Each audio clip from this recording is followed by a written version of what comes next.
Senator Zubiri. Senator Grace po is next.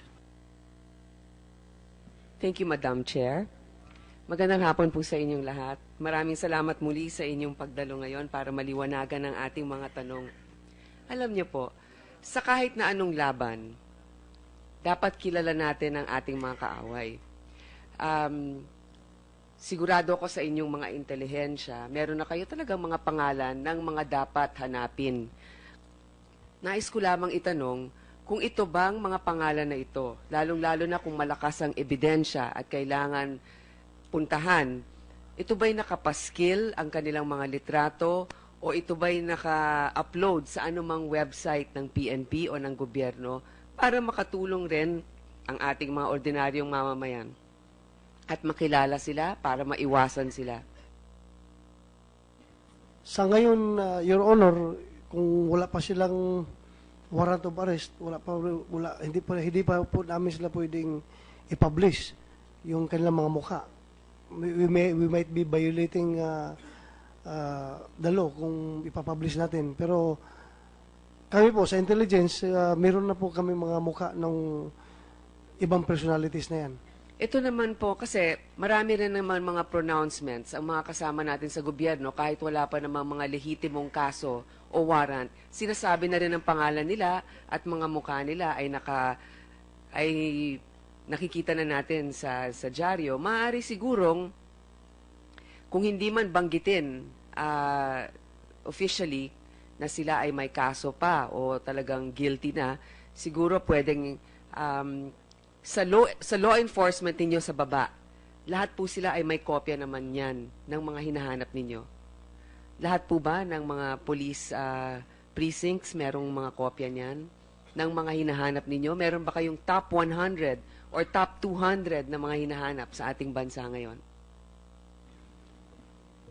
Your Honor, yung sa police station level po, iba po yung hawak nila, Your Honor. Sa kanila, meron silang sariling top 10 na hinahabol. May mga mukha yan, may pangalan.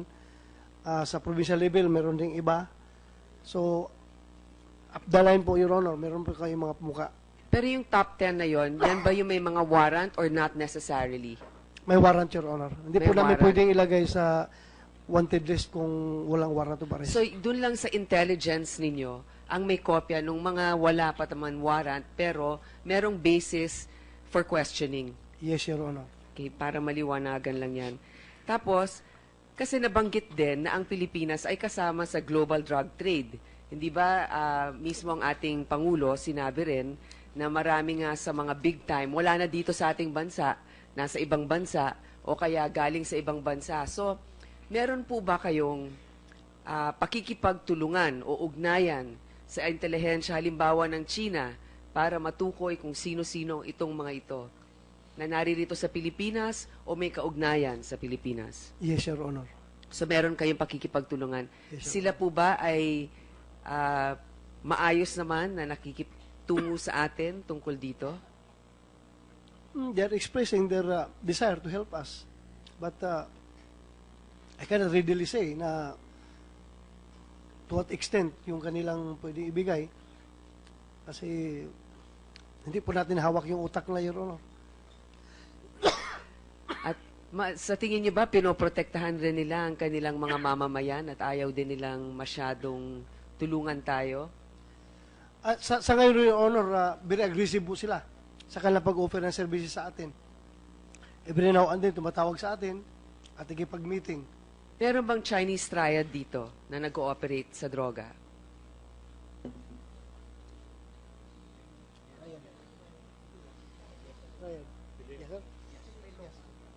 Yes, Your Honor. Meron at natutukoy naman ninyo, nandito ba yung pinakaulo nila o wala? Wala po, Your Honor. Pero may mga tauhan sila na kilala ninyong konektado? Meron. Sige po, siguro kung ito po'y sensitibo, baka pwede niyong bigyan yung komite ng update kung ano na nangyayari kahit na hindi na natin i-discuss dito. Yes, Your ng Honor. bukas. Yung isa po na nais nating matanong, kasi meron pong tinatawag na parang anatomy ng drug trade. Sino yung ulo, sino yung mga nasa ilalim nito.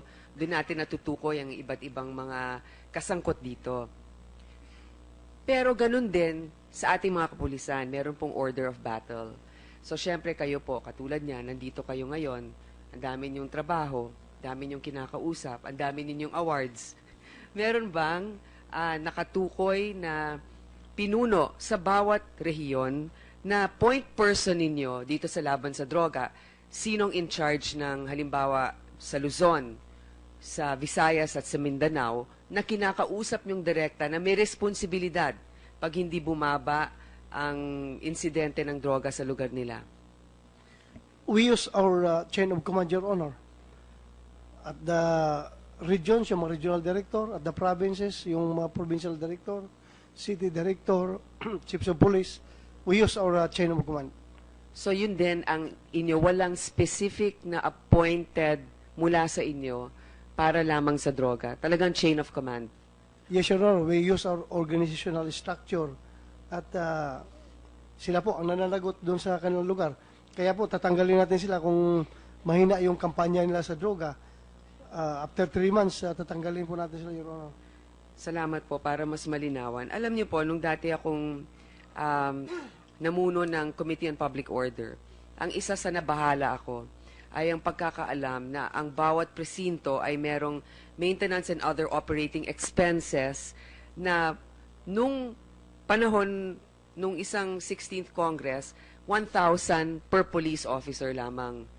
Itong MOOE na ito, pambayad na ng panglinis dun sa presinto, kape, gasolina, kuryente. Hanggang ngayon po ba, ganun pa rin ang budget ninyo para sa MOOE? Yan yung susunod na pinaka-standard na computation, Your Honor, per capita. 1,000 per per head. Per Kasama month. na po ba dyan yung gasolina ng mga patrol nila? Hindi pa, Your Honor.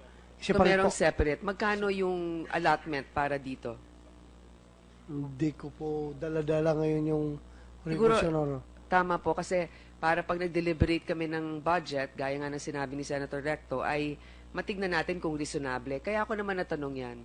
Sa mga iba't ibang lugar o probinsya kung saan napakaliit ng suporta maski ng local government dahil wala rin silang masyadong pera, ang nalaman namin, yung mga local police precincts umaasa dun sa mga may kaya sa lugar na yon. Ngayon, dun sa mga lugar na yon, ang mga may kaya na nais tumulong sa pulis ay merong hindi masyadong magandang intensyon din. Alam naman natin, wag na natin banggitin, pero maaring ang iba sa kanila konektado din sa droga. Kaya, yung allowance ng pulis, mas tinaasan ninyo, masaya kami doon. Kami rin ay nagpapasalamat na gano'n ang inyong polisiya, pero dapat din yung pag-maintenance ng mga presinto, mapataas natin at susuportahan natin ito para hindi sila makorrupt ng mga kung sino man ang naghahari-harian doon sa kanilang mga probinsya.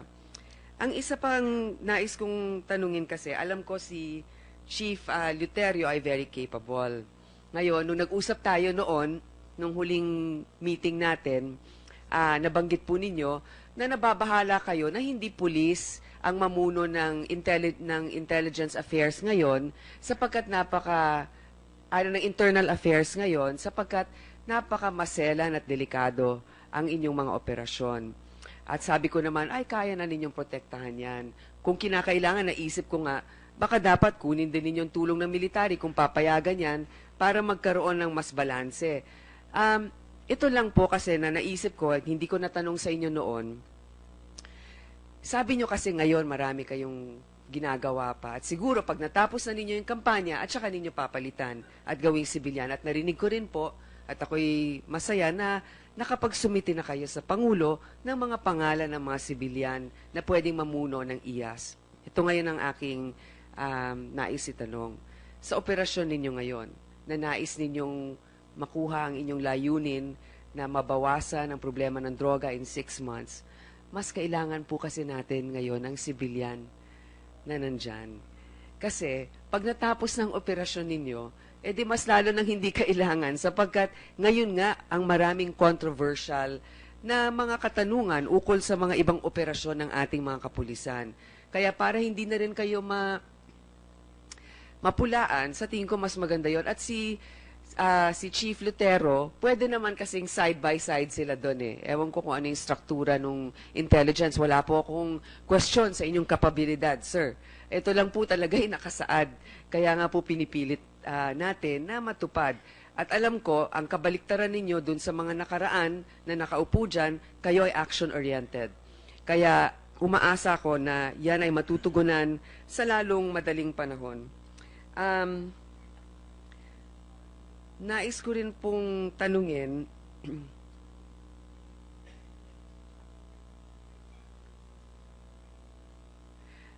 alam ko na tanong na ito, no? Pero nais ko lang siguraduhin na ang mga pulis natin na nakakapatay ay bigyan ng tamang psychological briefing ukol dito para hindi naman din sila maging hardened rin, di ba? Naintindihan nila. Tapos nais ko rin bago ako magtapos, ito. Alam ko po na nabanggit ng Pangulo na magkakaroon ng pabuya ang mga magbibigay ng leads tungkol dun sa mga huhuli natin dito sa droga. Alam ko na humihingi ang ating Office of the President ng mas mataas na budget. Nakausap ba kayo, diretsyo ni Pangulong Duterte, ukol sa pabuya kung ito nga ba'y 2 million sa bawat madadala ng ating mga kababayan na mga drug pushers? Kasama po ba ang mga pulis dito sa pabuya? Sir. Wala pong pili yan, Your Honor. Kung ang pulis ay involved sa droga at siya'y nahuli, yung informant po ay makakatanggap ng corresponding reward na ino-offer ni Presidente. So nag-usap kayo ng ating Pangulo ukol dyan. Magkano po daw ang ibibigay sa bawat informant na magbibigay ng pangalan ng isang pusher? Meron kasi siyang ibang, kasi busy na ako masyado sa aking trabaho, Your Honor. Sabi niya, meron siyang assistant na magti-take charge diyan sa pagdi-distribute. Basta ang last na sabi niya sa akin is 5 million yung drug lord talaga. Yung malalaking drug lord, 5 million ibibigay niya. So depende dun sa kanilang anatomy kung saan Kung yung mas nasa mataas. taas, mas mataas. Pag sa baba, mababa. Ang gusto ko malaman, yung pulis mismo, sa sibilyan, maaaring 5 million. Sa pulis din ba, makakatanggap sila pag sila ang nakapagtukoy? O dahil kasama yan sa kanilang sinumpaang tungkulin, iba naman po ang maaaring ibigay sa kanila? Nabanggit po ba yan ng Pangulo? Nabanggit ng Pangulo yun, Your Honor, kahit na pulis, kasama doon na makakatanggap sa pera na i-offer niya. Pero sa amin naman, internal, meron kaming ibang reward system, di ba? Meron kaming, nagbibigay kami ng awards. Or kung talagang meritorious, pwedeng meritoriously promoted yung tao, mapopromote. Meron po kaming sariling sistema. So sa dami ng mga hinuli, meron na bang nakatanggap ngayon ng pabuya? I presume, meron na, Your Honor. Hindi ko lang po inaalam dahil hindi ako nakikialam dahil money matters yan. O sige po. Direkta na kayo kung saan kayo pwede mag-claim. Hindi dumadaan sa akin. Siguro maganda din na anong tanggapan sa ating gobyerno ang nagdi-disperse niyan? OP? Tanungin ko po si Presidente, Your Honor. Siguro pwede tayong makahingi niyan. Kung meron ng nabigyan, siguro kung ito'y makakasama sa kanyang kaligtasan, maaari namang executive lang ito, hindi na natin i-release. Meron pong gustong idagdag si Yusek Kuy, sir? Thank you, ma'am. Ma'am, doon sa recent meeting ng Dangerous Drug Boards, there was a resolution prepared allowing or encouraging the different operating units under the Dangerous Drug Boards like the PNP, the PDEA, the NBI to give awards, monetary incentives to their operatives for successful drug operations. So, mga magkano po? Para lang maintindihan ng ating mga kababayan. Wala pong specify na amount but depende po yon sa availability ng funds. At ito'y galing sa budget mismo ng Respective units, ma'am, agencies. hindi galing sa Office of the President Hindi pa, Intelligence ma'am. Fund. Hindi pa yon. Hindi pa yun, ma'am. Sige. Ang atin lang babantayan dito ay hindi gamitin ng mga mismong kasangkot ang pabuya na yan na magtuturo sila ng mga kasamahan nila tapos sila makakatanggap ng reward. Tignan din natin kung ano talagang mga koneksyon nung mga kasangkot dito. Malapit na yung oras ko. Nais ko na lang sabihin, unang-una, sa ating CHR, maraming salamat din sa inyong courage na patuloy din ninyong ginagawa ninyong trabaho. Napakapopular ng laban sa droga. At gusto natin, lalo na bilang mga magulang, na maging ligtas ang ating mga anak. Pero kasama din nun ang kaligtasan ng bawat inosenteng mamamayan. At kailangan kayo dyan. Sa atin naman pong mga kapulisan, ang aking mataas na paghanga at respeto sa inyo noon pa man. Nung kayo iniimbestigahan ko, kasama ko nga si General Magalong dyan sa Mamasapan noon pa. Alam ko delikado din ang inyong trabaho. General De La Rosa, kung meron akong masasabi tungkol sa inyo, nakakausap niyo ang ating mga kababayan at naiintindihan kayo. At yan ay napakahalaga para mabigyan sila ng kapanatagan. Pero paalala rin na ang kapangyarihan paminsan ay nakakalinlang. At pagkat ikaw ay libutan ng mga tao na makasama mo lang palagi, baka makalimutan natin ang ating talagang mandato na talagang tulungan ng ating mga kababayan, lalong-lalo na ang mga walang laban. Kaya muli, maraming salamat sa inyong mga ginagawa para sa ating bayan, lalong-lalo na ang mga walang laban. Salamat. Thank you, Senator Grace. Senator Kiko Pangilinan? Senator Gordon. Dick Gordon. Madam Chair, can I go to the comfort room, please? Yes, certainly. Kanina pa ko, That sir. is- Kanina that pa is ko, your- ma'am. Ihingi na talaga ako eh. That is your human right. Pwede mo? Yeah. Salamat po, Madam Chair. You need 1 minute? 2 minutes suspension.